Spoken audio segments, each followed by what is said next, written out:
കൂട്ടുകാരെ, ഇതിലൊരു 100 ഗ്രാം നല്ലെണ്ണയാണ് ഒഴിച്ചിട്ടുള്ളത്. ഇനി നമുക്കതിൽ മുളക് പൊടിയും ഇതിൻ്റെ ഉപ്പുനീരും കൂടെ കലക്കിയ മിശ്രിതമാണ് ഇതിൽ ഒഴിക്കുന്നത്. ഇതൊരു വ്യത്യസ്ത രീതിയിലുള്ള ഒരു അച്ചാറാണ്.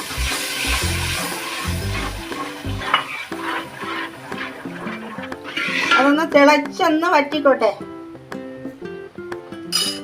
ഇതിൽ 1 കപ്പ്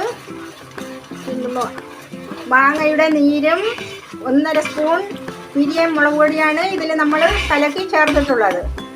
ഇത് ഒരു 15 വറ്റൽമുളക്, 15 പിരിയൻ മുളക്, 1 നുള്ളു മഞ്ഞൾപ്പൊടി, 1 നുള്ളു ഉലുവപ്പൊടി, ഒരു പിടി കടുക്, 2 കഷ്ണം കായം എന്നിവയാണ് ഇതിൽ ചേർത്തിട്ടുള്ളത്. ഇനി നമുക്കിത് സ്റ്റൗ ഓഫ് ചെയ്യാം.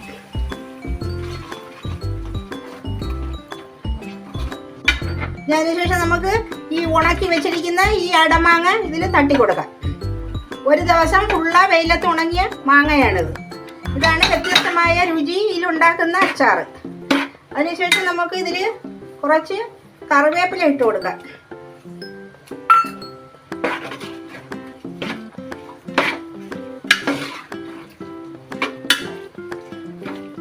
ഉണങ്ങിയ കറിവേപ്പില വേണം ഇടാൻ, വെള്ള ഈർപ്പം പാടില്ല.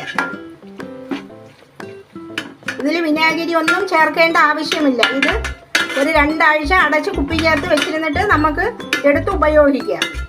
നല്ല സ്വാദിഷ്ടമായ അച്ചാറായിട്ട് അതിരിക്കും. ഇന്ന് ഇവിടെ ഇത് അവസാനിക്കുന്നു. അടുത്ത വീഡിയോയുമായി നമുക്ക് അടുത്ത ആഴ്ച കണ്ടുമുട്ടാം.